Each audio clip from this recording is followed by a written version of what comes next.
Scanner School session number 57, Ham Radio University 2019. Welcome to the Scanner School, a podcast dedicated to the scanner radio hobby. Class is about to begin. Here is your host, Phil Lichtenberger. Welcome to Scanner School. My name is Phil Lichtenberger. My amateur radio call sign is W2LIE, and this is Scanner School, a podcast where we teach you everything you need to know about the scanner radio hobby. Today we're going to do something a little bit different on the podcast. We're going to jump right into this one because this one's a bit of a long one. I recently did a presentation at Ham Radio University, which is held every year here on Long Island, New York, and I've been lucky enough to be invited back for the last, I can't even tell you how many years I've been doing it now, but they've asked me to come in and do a scanner course for the Long Island area. So what we're going to do is I recorded the presentation, and I also recorded some video of this too, and I have the slides. So if you want to actually see this one on YouTube, I've posted this to my YouTube channel. So if you go to scannerschool.com/YouTube, you can view the presentation slides as we talk about what's going on in this podcast. The other thing too is I'm starting really now to ramp up my YouTube videos. So if you haven't done so yet, check out the YouTube channel. Make sure you subscribe and click the little bell icon on our YouTube. Again, scannerschool.com/YouTube. So again, we're going to jump right into this. Now, again, the content, the information in here was kind of leaning towards what it is for Long Island, but a lot of the information here is you can use it, worldwide. So again, if you have a local radio club, maybe you have a need for, you want somebody to do a presentation like this, let me know. We could talk about, doing something virtual or something like that for your local radio club as well. All right, let's jump right into our HRU presentation. Again, I'm sorry for the audio quality in this one. It was a bit tough. I did check my levels before, but that was in my normal voice, not my presentation voice. So there is a little bit of peaking in the audio. All right, that's it. I'll catch you on the other side of this presentation. All right, everybody, welcome to HRU 2019. My name is Phil Lichtenberger. This is the scanning forum at HRU. So for anybody take this before? Is this a repeat for some people? Perfect. For everybody else, this is brand new. We're going to cover a lot of topics in a very short period of time. If you need me to slow down, let me know. But we're going to probably take this to about 45 minutes, about 5 minutes at the end for questions. There's a lot of material in here. For those of you that missed anything, I am recording this, so we'll find it on YouTube. My YouTube channel is scannerschool.com/YouTube. So hopefully this makes it on there. And then if I get permission from the guys at HRU, you'll find this also as a podcast, the audio for today's presentation. So if you want to take this with you on the go and listen to it again, you'll find that at Scanner School. I also, at the very bottom here, there's a web link, scannerschool.com/HRU. And right now, if you put your email address in, it's going to automatically email you last year's presentation. I didn't have a chance to put this year's presentation in the feed. So, but if you go to that site, I'll embed the podcast and also the YouTube video replay of this. So, if I went a little bit too fast and you want to go back and listen to something, that should be made available for you. .net instead of .com. Because it's a mistake. So it is .com. It is .com, yes. Okay. All right. So we'll be covering conventional trunking, rebanding, the digital modes, and then also some useful equipment that you can use right here on Long Island. All right, so what is scanning? Scanning basically is the ability to cycle through many frequencies in a very short period of time, either via scan lists, banks, or that kind of thing. Again, it allows you to monitor several different agencies from a single radio, whereas if you had just a VHF radio, you'd be stuck listening to whatever's on the VHF side of the house. And of course, scanning is, at least in my point of view, it's pretty fun with all the stuff you can do with it. So why would we use a scanner instead of a two-way radio? Basically, scanners have a much faster scan rate, better memory management, which also includes the ability to lock things out and toggle things, into and out of scan lists. Much larger memories. The home patrol units have 4 gig out of the box, I think 8 gig possible, or 16 gig, something like that, something crazy like that.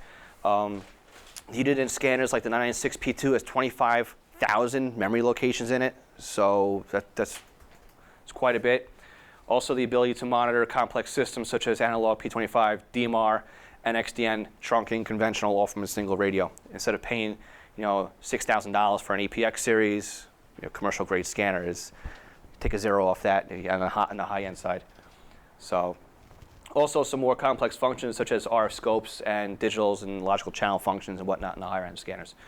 So what are some of the things that we can listen to on a scanner? So you can listen to obviously police, and depends where you are, fire, EMS, Office of Emergency Management, some transit, aviation, marine. Basically, if they transmit and they're not encrypted or they're not on some funky system, you will be able to monitor it with the scanner, or at least some sort of device that acts as a scanner, which we'll talk about really quick at the end here. So is owning a scanner legal? In the United States, yeah, it's legal to own a scanner. Local state laws and other things may limit you, like the Republic of New York is a little bit different. And for anybody who's curious, this is a New York State vehicle traffic law. People read this one of two ways, and I'm not here to debate which way, one way or the other. I'm just here to point it out to you, and I like where it says that it must have a valid amateur radio operator's license, blah, blah, blah, blah, blah, with a mobile transmitter and connection whereof a receiver for receiving set of frequencies exclusively allocated for the Federal Communications Commission. People say, I have an amateur license, I can carry a scanner. That's not the way I read it. I read it as a transceiver that can go into the police band, which covered you back in the old Crystal days. But so that's a whole big topic of debate that has been going on for years. So long and short of it, don't do anything stupid with your scanner in the state of New York. Don't be committing a crime.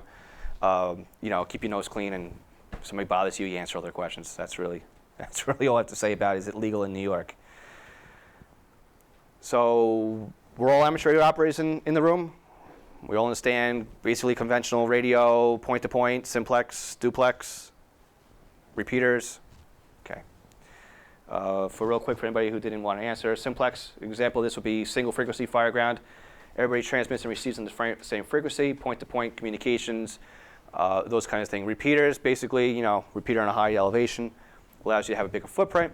Example of that would be a dispatch frequency. And of course, you have a transmit side and a receive side, so you have frequency pairs that are in operation when it comes to repeaters. Now again, these all hold true for analog and digital. Everything so far right now, there's no line on the difference of it. And of course, if I can figure out how to go back a screen now. Duplex, which is kind of new to, or different for most of us in the amateur world, unless you're used to doing something like contesting, I guess, right, on HF. So duplex use two frequencies. Receive and transmit is flat, which was transmit and receive. So it allows you to, unit A is transmitting, but the receiver is also listening on the same transmit frequency, and they flip. The other guy transmits on the other guy's receive. In New York State Police operate on a duplex system, which is really why I want to slow up and point this one out. So if you're listening to New York State Police, you may find out that you might be able to hear, for example, here on Long Island, Troop L, really nice strong signal out of Farmingdale, and you may hear both sides of the transmission.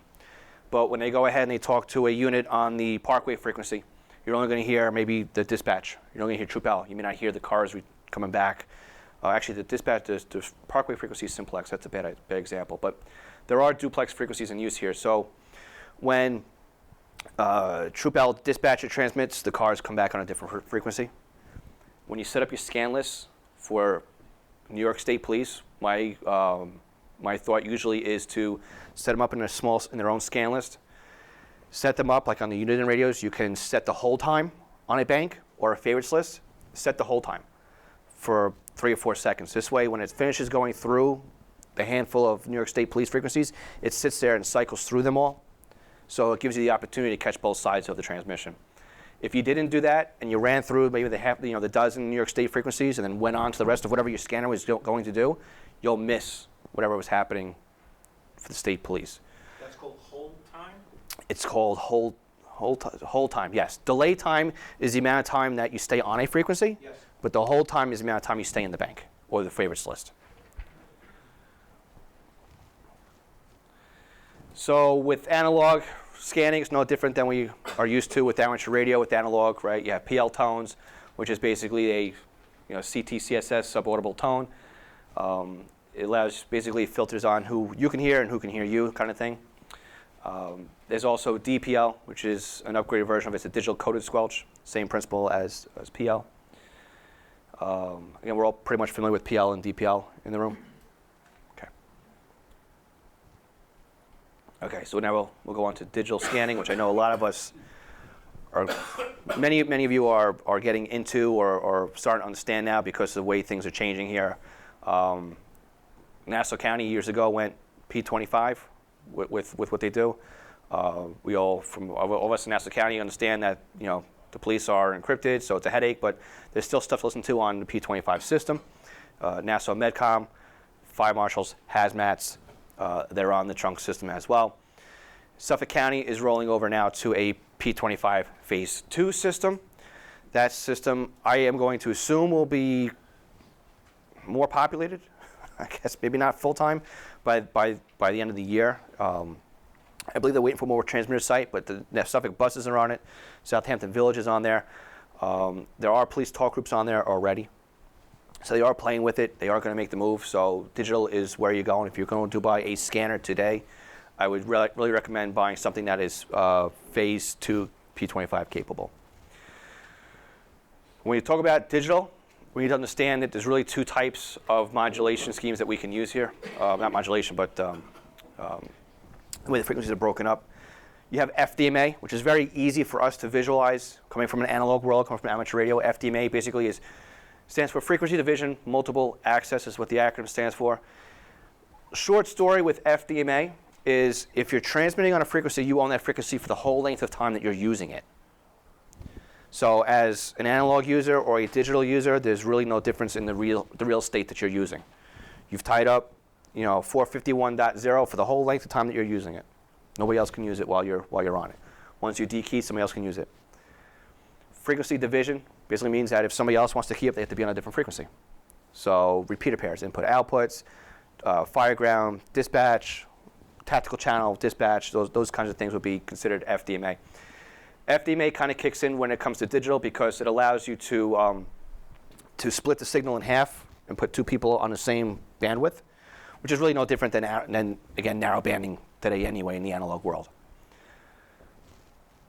The real thing that makes you think, though, is TDMA. TDMA, if anybody remembers AT&T cell service back, I went with AT&T for 18 years. When I started there 18 years ago, we had TDMA. So I'd say about 18 years ago, from 20 to 15 years ago, TDMA was the technology that AT&T used on their cell phones. And basically what it means is it's a time divisible multi-access, which means that you're using this frequency, but you're alternating your time slot with somebody else. So you're basically, over time, you're using it for half the time, somebody else is using it for half the amount of time. So really quick, what's happening is you have your user A is using it for like 30 milliseconds, and then user B uses it for 30 milliseconds, and user A uses it again for 30 milliseconds. And this happens on a really quick cycle, so that it doubles your capacity, basically. So TDMA is used on P25 and DMR, which we'll touch on now in a minute or two. So digital scanning, right? Everybody's kind of heard the acronym Project 25, APCO 25, P25. This was the big one for several years where everybody was going into it. Nice thing to know about P25 is that it was backwards compatible with the analog mode. So here's a basic flow chart of how P25 would be set up. You have your radio. You can go analog or digital. You can go conventional or trunked. You can go narrowband or wideband. You can go data, voice, encrypted, talk group, emergency group. On the other side, you have narrowband, wideband, CTCSS, DCS, or carrier squelch. So one radio was allowed to go back and forth. It was the standard for backwards compatibility. These days, if you need a federal grant, you have to go P25 Phase 2. So P25 is still strong. It's still, I think it's the standard for security, public safety, basically. So when it comes to P25 scanning, obviously you need a scanner that's capable of doing P25. For conventional, it doesn't make a difference if it's Phase 1 or Phase 2. It just needs to do P25. Just like with analog, we have PL and DPL. You have NAC codes on P25. It's basically a 3-digit hexadecimal number. And again, it works basically the same way as a PL code, except in order to put it in CSQ, you would put in, I think F7E, I think is what it, yeah, F7E is basically your CSQ setting when it comes to P25. Or you just don't program it in and the scanner automatically assumes open squelch. DMR. DMR we see a lot of on Long Island, a lot of in the tri-state. There's quite a bit of DMR in the amateur radio community now. So this one, we'll take a little bit of time talking about this one too. So DMR, if anybody's taken this before, this is a new slide. It's the European Telecommunications Standard Institute, I believe what it stands for, ETSI. It's a standard set up by them. And of course the benefits they say are is the capability of increasing your licensing because now you have TDMA, so you've doubled your capacity. Longer battery life on the radios because again you're using it for half the amount of time.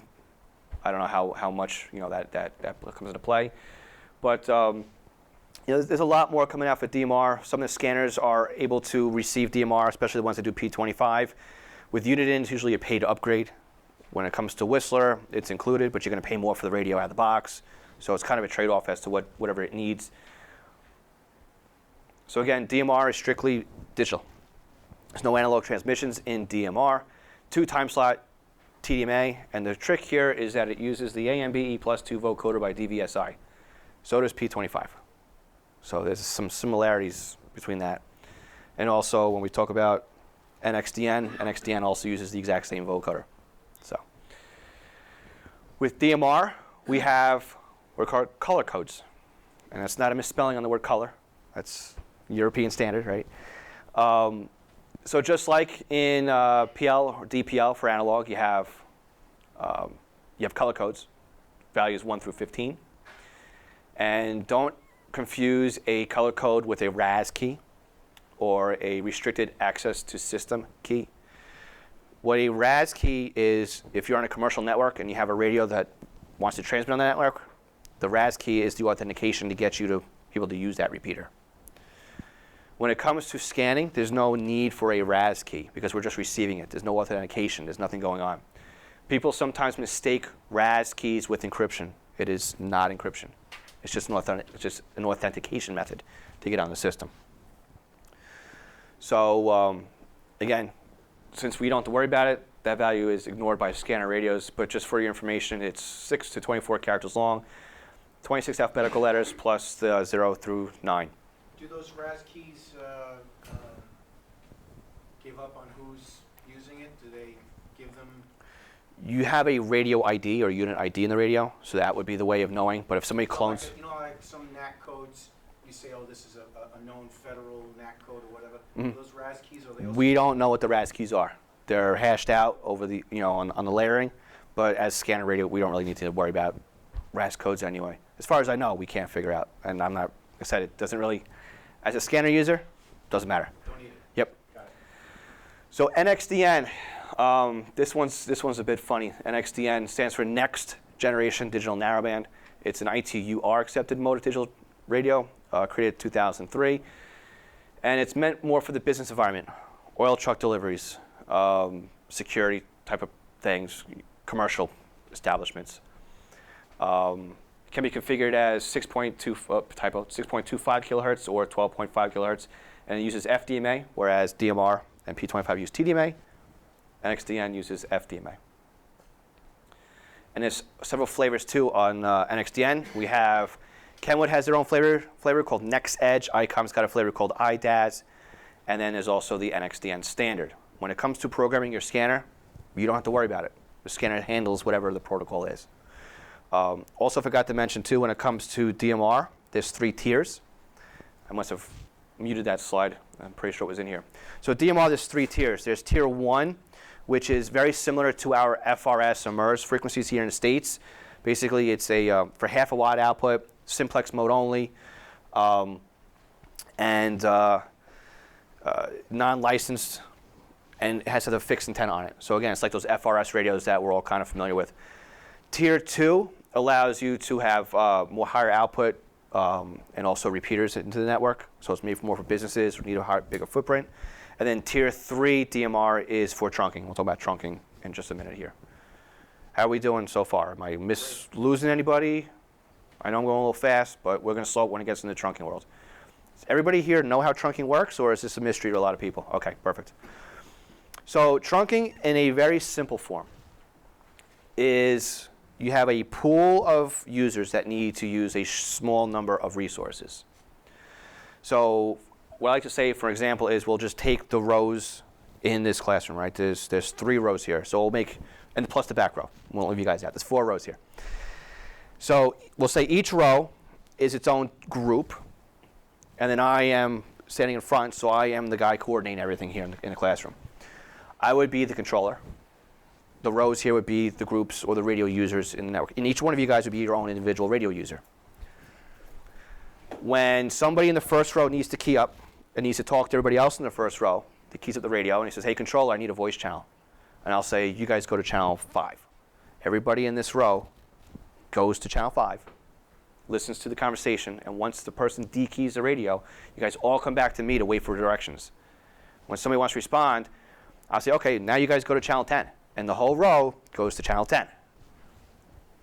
Stay that one conversation goes, and when that person dekeys, you'll come back to the control channel and wait for further directions.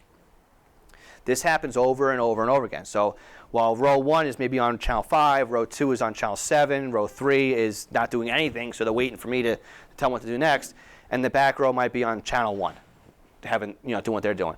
And then when the first 2 rows dekey and they come back, they may swap frequencies. So you're always jumping around, using the resources pool that are available.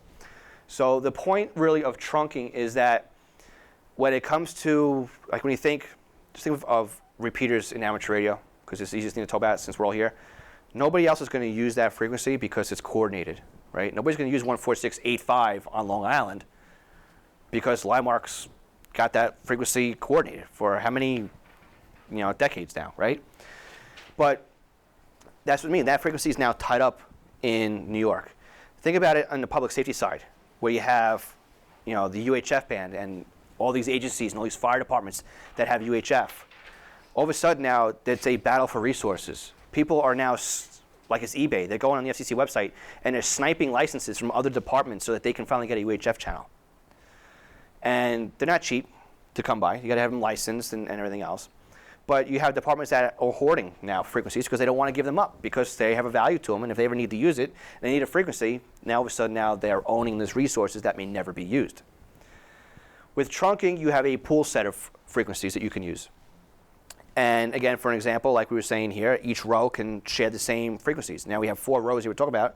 We may only have 2 frequencies in use. But because nobody's using them at the same time, you guys can keep reusing those 2 frequencies over and over again. Of course, when everybody wants to key up, that's when you have a problem. So like for Suffolk County, you have currently 22 channels, I believe 22 channels on the system. But you have police, you have fire, you have EMS, you have Medcom, you have the buses, you have state police, parks police, you have all the village police departments on there as well. And I believe OEM is on there. So you have a lot of things going on, but since not everybody's using it at the same time, it's better use of resources is really what trunking is all about. And that's the whole point of what trunking is. And hopefully I explained how it worked so you guys kind of understand a little bit how it works. Yep? What happens in a disaster when everybody wants to talk to us? That's when you start getting the old Nextel beeps. When you get that, you push that button and you get that long tone. They will go into a fail-safe mode if, say, the controller goes down. So there is some redundancy in that, not redundancy, but a fail-safe type of thing in there. There are priorities on talk groups, so if somebody needed to get on, they could, I don't want to say they would preempt, but they would get moved up the line. With DMR, there's queuing, so it will let you know that there's a channel available and you can talk now. I'm not sure if that's available in P25, but that is a possibility. But most networks are built out so that, that shouldn't happen. But that is a possibility. And it's a possibility, too, that the controller can go toes up and all of a sudden EDIX has a bunch of small repeaters and everybody gets assigned to a channel. So, Phil, is it as simple as you said 23 frequencies in Suffolk County? As soon as the 24th user, it's overloaded? yeah, Really? group, not user. I'm Yeah. But, and I'll show you a video. I got a quick video on how that works. And if you want, we'll So we can jump to that right now to kind of help you out here.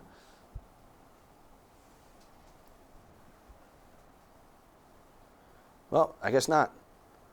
So I had a video on here that actually showed how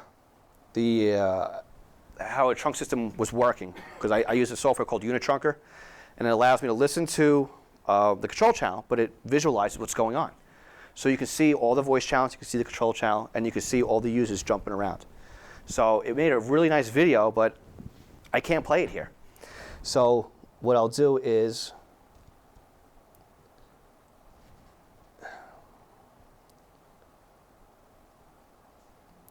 we'll jump ahead real quick.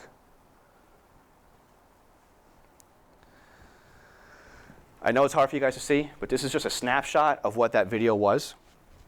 And this little block up here, this red channel, that's the control channel. So he's the guy organizing everything. These little yellow channels here, these are alternate control channels. So they cycle through the control channels. And all these black frequencies here, these are all the voice channels. And you can see we have Suffolk County 2nd Precinct, Parks Police, 7th Precinct, County Transit, 6th Precinct, 1st Precinct, hospitals, and then County Transit on here. So you have a good number of users using it at one time. This was during the peak hours of the day, and you would have seen them jumping all up and down the trunk system.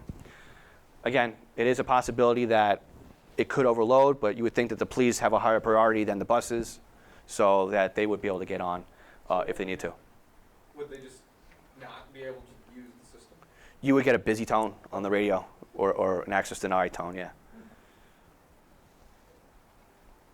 Would we be able to perceive that? Yeah. On the receiving end? Okay. If you're using Unitrunker and you're watching the messages, you will see denied come across. How do you get Unitrunk? Go to unitrunker.com. That was part of the second course that didn't make it into here.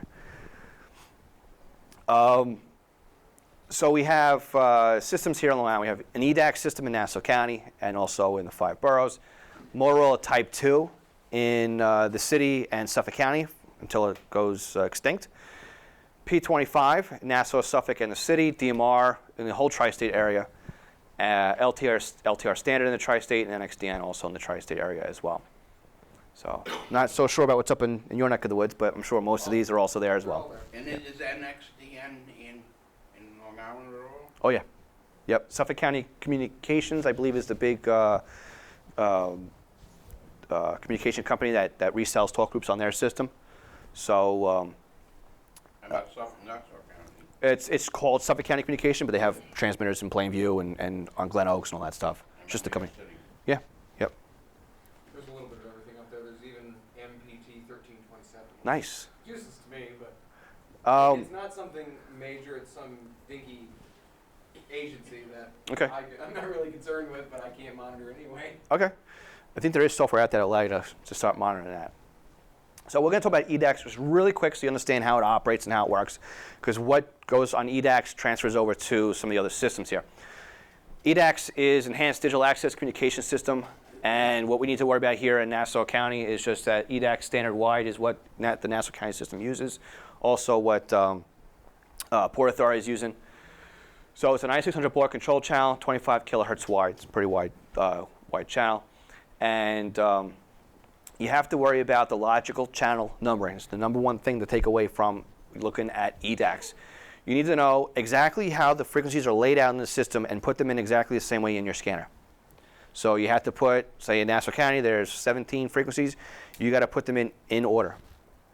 And with the old Radio Shack scanners, and with some no, not so much now with the unit ones, but when you had to put them in, Radio Shack, you start with channel 0 in the bank. You couldn't put channel 0 as logical channel 1. You always had to put logical channel 1 in channel 1. If you are missing a logical channel, or they're out of order, the scanner's not going to know where to go. Because in EDIX, the controller says, guys, go to channel 5. But I'm not going to tell you what it is. Guys, go to channel 7. Go to channel 9. It's got to be pre-programmed in the radio, in the scanner, in order to go to where it's got to go. When it comes to programming your talk group, it's an AFS format, which basically means you have an agency, fleet, subfleet. So an example here is 06-141. In an ideal world, all of these same agency types would have the same agency 2 digits. Police 01, fire 02, EMS 03, so on and so forth. That's not how Nassau County is set up. It's kind of all over the place. I bring this up because in most scanners, if you just put 06 in, it will scan everything else on the FS, the last 3 digits. It will scan everything in there. So instead of putting in 999 subfleets, if that was the case, then you put in just the 06. Then we just talked about basically who's on what out here. And a lot of this is changing too. A lot of things are disappearing off the Nassau County system. Motorola. Motorola is the big one. So here in Long Island, we got Suffolk County. We've got DeWitt's got 2 systems, plus we got a couple of others. This is all getting phased out now, eventually. This is why we have rebanding. We'll talk about rebanding if we got time at the end. The deal, though, with Motorola is that it was supposed to be set in stone. So I never had to tell you what the frequency was because frequency 440 was always going to be channel 440. Channel 320 was always going to be channel 320. So when the controller says, hey, guys, go to channel 551, everybody knows, oh, yeah, it's hard-coded. That's going to be 856 dot whatever it is and go over to channel 561. Or whatever channel I gave you guys. And we'll talk about rebanding. We'll tie into that now. So basically what happens with rebanding is that you had Nextel, which was not supposed to be a phone company when they got licensed, and you had public safety. There was interference, so they kind of swapped spaces in the spectrum. In Suffolk County, they rolled over in 2010. In order to now take that pre-programmed data that Motorola was set in stone because it was never ever going to change, and all the radios knew it was never going to change, now changed. The only way to tell your scanner that it changed is to load it in as a reband system. Well, the old scanners don't allow you to put in a reband system because this was never going to change. So that's why you have a lot of radios now that are useless on the Suffolk County system. They'll work fine for everything else as far as analog, conventional, EDIX, and LTR because, again, we have, in EDIX, we have the logical channel numbers that we need to program in. So when rebanding happens in an EDIX system, we just change the frequencies. But when it comes to a Motorola system, that's not so simple. So you need to put in rebanding tables and all this other stuff. And software these days do a really good job of just auto-loading that stuff in there.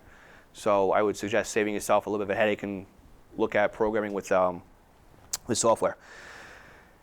So in Motorola, we have multiple types of trunk systems. Right now, we only need to worry about really type 2. Type 1 is gone the way of the dodo, basically. And in fact, we'll even skip over it. So type 2 systems, they're APCO 16 compliant. You can have up to 28 frequencies, over 4,000 talk groups. It uses a status bit, which we'll talk about in 1 second. And the talk groups are divisible by 16. And the reason why they are divisible by 16 is because we have what's called a status bit that's tied on to the end of each talk group, which is how the trunk system knows what's going on. So a typical normal talk group, say talk group 16, when there's nothing going on and nothing fancy happening, talk group 16 is talk group 16. But if there's an emergency, somebody pushes that orange button on the top of their radio and triggers that they have an emergency, the system will add a +2 to the end of the talk group. So now 16 becomes 18. The system knows that it's 16 because it's, all the talk groups here are divisible by 16. But if you program your radio, and this is why I'm bringing this up here, there is a status bit ignore option. If you ignore the status bit, then it doesn't matter what the extra information is. You'll hear the talk group. But if you program in talk group 18 and you have it set to not ignore the status bit, you can really type in police emergency and have your radio beep and chirp that somebody has set up an emergency transmission on there. So again, you can have stuff like patch groups, encryption is enabled, and all that stuff. And again, for the end user in our boat, just make sure when you program this in, usually by default, the status bits are set to ignore in the scanner programming. And real quick, what we have here in New York is Suffolk County, New York City, DeWitt, Westchester, and again, most of these are moving over to something new anyway. LTR trunking we'll skip over because we're running short on time. The digital version of EDIX is Pro Voice. There's nothing Pro Voice on Long Island, so don't go ahead and purchase a upgrade for Uniden for Pro Voice. It's not needed here. Pro Voice is basically a digital talk group on the existing analog system. There is nothing that will support MACOM Open Sky, so we don't have to talk about that one either.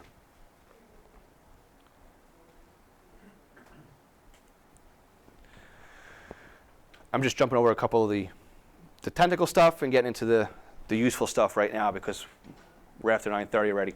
So phase 1, phase 2 P25. There's also X2 TDMA, which we won't talk about because nobody's using X2 TDMA. Phase 1 basically is FDMA. Remember we talked about FDMA and TDMA earlier? So phase 1 is FDMA, one conversation per frequency. Works just the way Motorola trunking did, EDIX trunking, and everything else. You know, one user, one voice channel. When that user was done, it went back in the pool and was available again. Phase 2 brings up TDMA. So now all these voice channels are now split in half. And that's why some of the older radios, they don't support phase 2, they don't support phase 1. The horsepower wasn't there to be able to have that happen. But that's why else now phase 2 is important. And most stuff out there that's being built will support phase 2, like Nassau County system will support phase 2, even though there's only phase 1 talk groups on the system. Suffolk County system is going full out phase 2 when they're launching it. So that's what I'm hearing. So you'll at least need a phase 2 scanner. And most of the P25 scanners that are available out there, except the 2 by Whistler, are phase 2 already. So a phase 2 scanner will get you in the door about $350. Again, P25 uses that AMBE plus vocoder, which you're paying for the licensing, basically, is why it also costs a bit more money. It's no longer the new one, but Home Patrol 1 only does phase 1. Correct. Yeah. In case someone buys that, because I have a few of those and I have one Home Patrol 2. I bought the 1 and skipped the 2. But I went with everything else, so. So P25 single channel trunking is basically a bunch of people using different talk groups on a single conventional frequency. That's all you have to worry about. They're using a talk group the same way you would use a NAC code or a PL code on analog world. So P25 trunking kind of operates the exact same way as far as what we need to worry about when it comes to your scanner. Same as a regular, just thinking about it, right? There's nothing really different about it except it's a digital mode. You still only need the control channels to be put in there.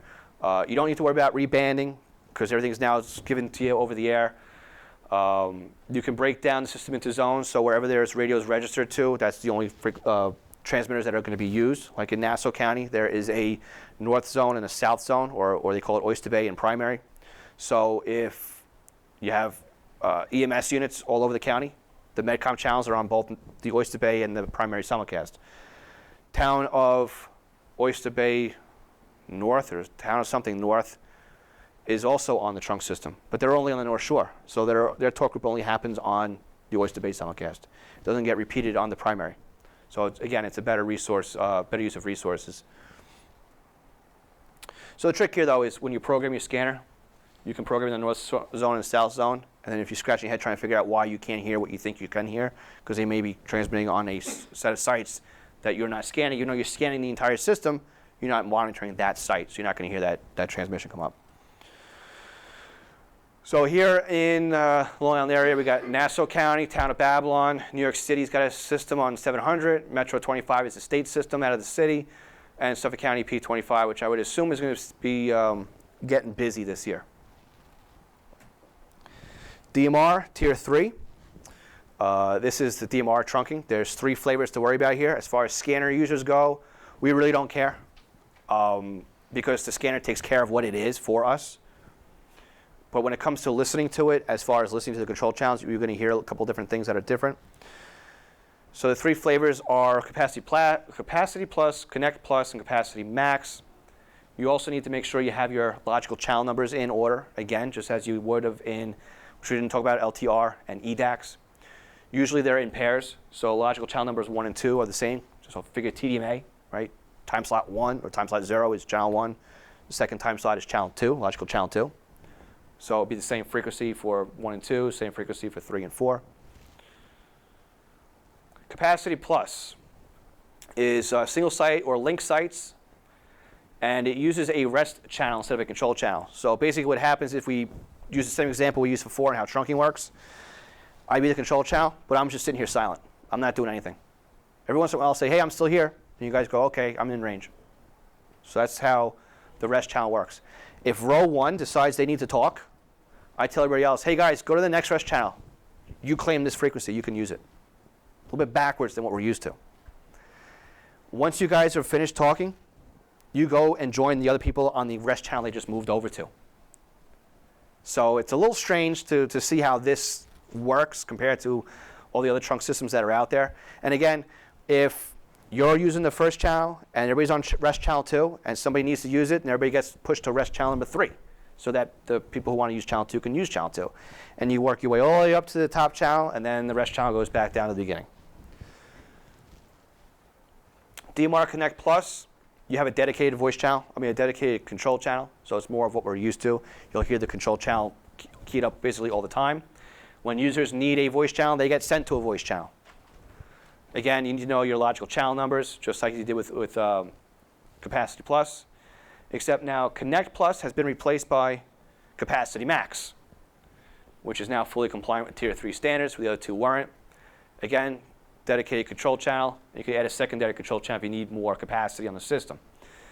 So nothing out here right now is using Capacity Max. We just have Capacity Plus and Connect Plus. If you guys program in the one voice network, that's like the big system. It's like a whole tri-state type of setup with several small radio shops basically came together and made one large network. So when I say Suffolk County Communications, I believe they have not only an NXTN network, but they may have a Connect Plus network. But again, a lot of the small companies came together. What you'll find on Connect Plus is a whole lot of stuff. Towing companies, cement truck companies, security companies, taxi companies. You may find some police on there. You may find some ambulance companies on there. So it's a whole lot of funny stuff. But again, you're only going to hear what's keying up on your local site. So if you're listening to the Plainview site, you only hear the users that are registered on the Plainview site. You're not going to hear the people who are registered in Syracuse. That's how it works. NXTN, there's 2 flavors of trunking when it comes to NXTN, Type C and Type D. So Type C is a multi-site dedicated control channel. It could be 6.25 kilohertz to 12 kilohertz. Type D, there's no control channel. Again, it works a lot like LTR. A lot of the businesses would roll over into NXTN Type D if they have a DMR setup. The nice thing about NXTN, which I didn't touch on, is it has a very easy, from at least the deployable state, it allowed you to use the older equipment so you could quickly get into NXTN. So a lot of the systems that are out there have migrated from LTR to NXTN. Some of them have gone from LTR to DMR. And we talked about rebanding already, and then I went through this in record time. So which is really nice because now we have some time at the end for questions, which I normally don't have. As far as radios go for the area, the BC125AT is a nice, no trunking, analog only radio made by Uniden. Nice small footprint, about $89, alpha tags, PL code, DPL. Non-digital trunking, which will do the Motorola systems and EDIX and LTR. I would recommend the BCT15X. When it comes to digital, everything here I recommend will do phase 2 P25, BCD325P2, BCD996P2, Home Patrol 2, the BCD436HP, BCD536HP, and the SDS100.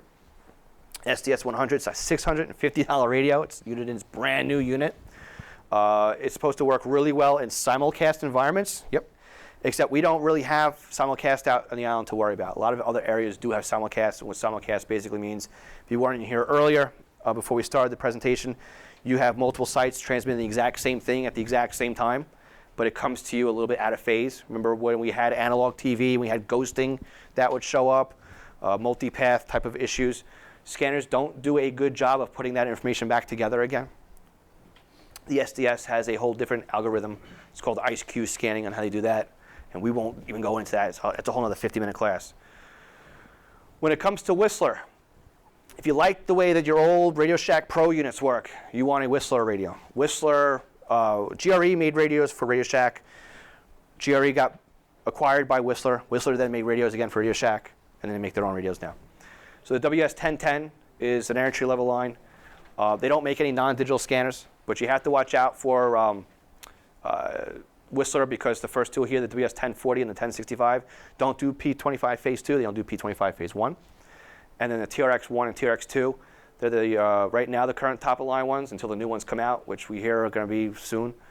The TRX1 and 2 include NXTN and DMR, included with the radio. Everything here, when it comes to Uniden, it's a paid upgrade for DMR, and not all of them support NXTN. The new Whistler that's coming out is going to have Bluetooth. It's vaporware right now. We haven't seen anything. We haven't even seen a picture from Whistler. So I'm looking forward to it. It's going to be called the TRX 100 and 200. At least that's what the leaked name is on it.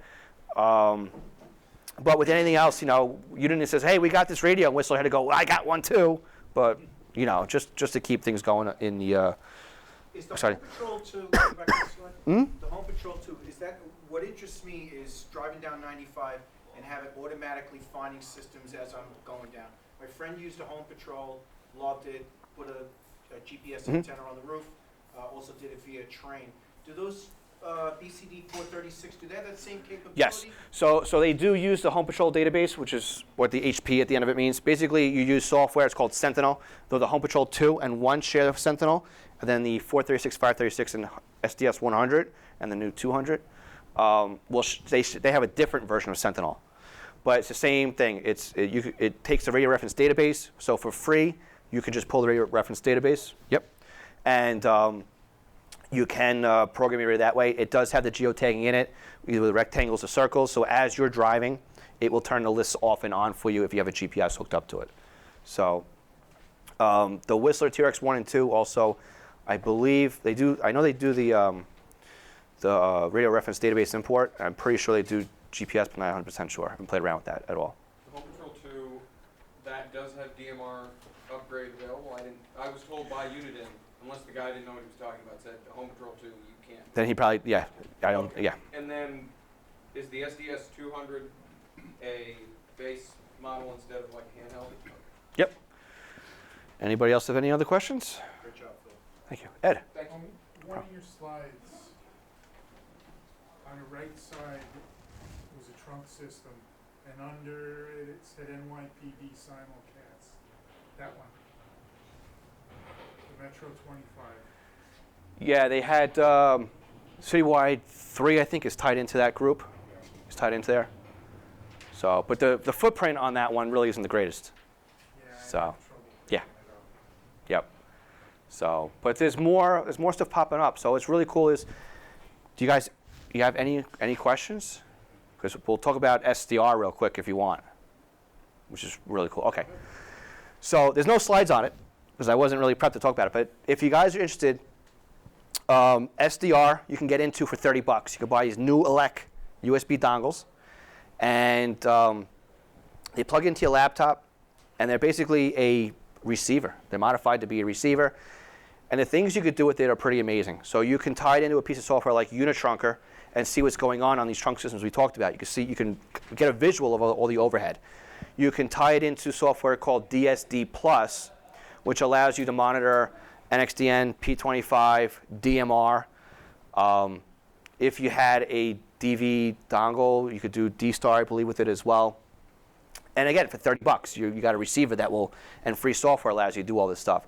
So if you don't want to spend the $350 to get a digital radio, you could, if you had enough time invested in it, you could go out and you could buy two USB dongles or SDRs for $30 a piece. Use the free software to one to stay in the control channel and one to act as your voice receiver. It uses your computer speakers to take the audio and make it into something we can listen to. And it's a good way of playing around and kind of understanding what's going on because you can see what's going on as you're listening to it, and you kind of get a better understanding. Which is why I really wish we had that video going up, but we don't do that. And speaking of video, I will be repurposing this as a podcast.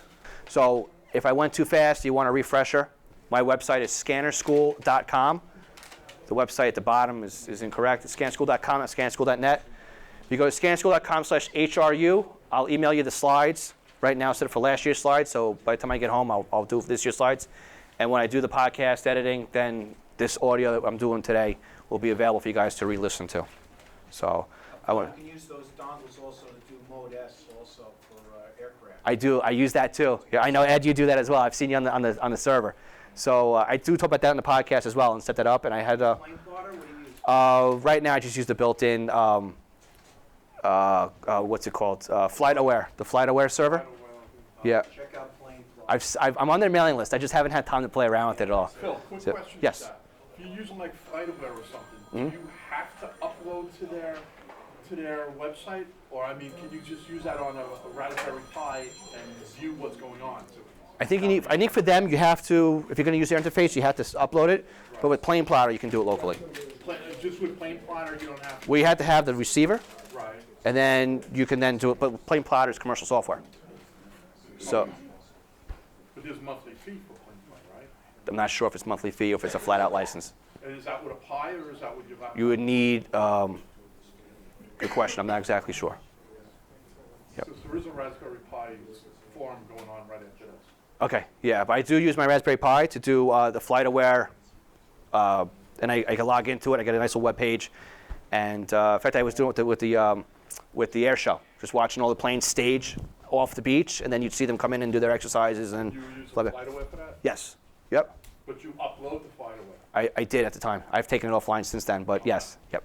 I'm going to drag it back to digital. Sure. Why so many different systems? P25 seem to be forward and backward compatible, trunking, non-trunking, all that stuff, reprogrammable. Why so many additional modes out there? Why there's so many car manufacturers out there? You know, I mean, it's Well, just, I mean, you know, it's. You know, you're talking about people trying to adopt, you know, Right. a lot of money for one county to dive into a P25, and all of a sudden it's the. Well, by the time P25 actually came to the commercial or the public safety environment, it was already an old technology. It was so they already had its security cracked once, so they went to AES 256. But again, it's different types of things for different users. So NXTN was made more for a commercial environment. DMR again was also made for commercial, but a lot of people started using it for public safety. NXTN was easy for system admins to integrate because it plugged into their existing infrastructure. Where P25 was a whole system from the ground up. It required back-end, it required IT knowledge, it required a whole lot. It was a whole brand new rebuild for everything. So. The ham radio we came to decide. We started with D-Star, then you have Fusion, and now Yep. you're doing DMR. Yep, exactly. God knows what else. But the same deal with the analog trunking. There was LTR, EDIX, Motorola. So there's other flavors out there for everything. So, but all right, guys. All right. Thank you very much. I'll hang around for a little bit to answer some questions. All right, so I hope you enjoyed this little presentation that we put together. Again, I've been doing this for the last several years. Every year I add more and more to it, which forces me to take some slides out as well. So, you know, in this past year too, normally I would do this in 2 sessions. I was really stuck in a 50-minute time window for this one. But again, if you want to check out the slides that go along with this video, you could check us out on the YouTube channel, scannerschool.com/YouTube. Again, make sure you click on subscribe and also click on the bell icon. And again, before we split for the week, I want to also recognize our 9 Patreon supporters: Brian Southworth, Dan, James Felling, Ken Newberry, Kenneth Fowler, M.T. Bono, Mark Beebe, Raymond Hill, and William Arcan. Again, thank you all so very much for your continued support on Patreon. And if you want to know how to help support Scanner School podcast and everything else that we're doing now, go to our support page, scannerschool.com/support. We do have some products on there that we recommend, as well as our Patreon support and also our one-time PayPal donations, if that's what you would prefer as well. So with that, I know this session's a little bit longer than I usually put out, so we're going to cut it right here. I want to say thank you very much for listening. And again, if you would like me to do a presentation for your radio club or something similar to that, drop me a line and we can discuss that. We'll catch you all next week, 73. Thank you so much for listening. I am Phil Lichtenberger. This is Scanner School, a podcast where we teach you everything you need to know about the scanner radio hobby. We will catch you again for our next podcast next Tuesday. 73.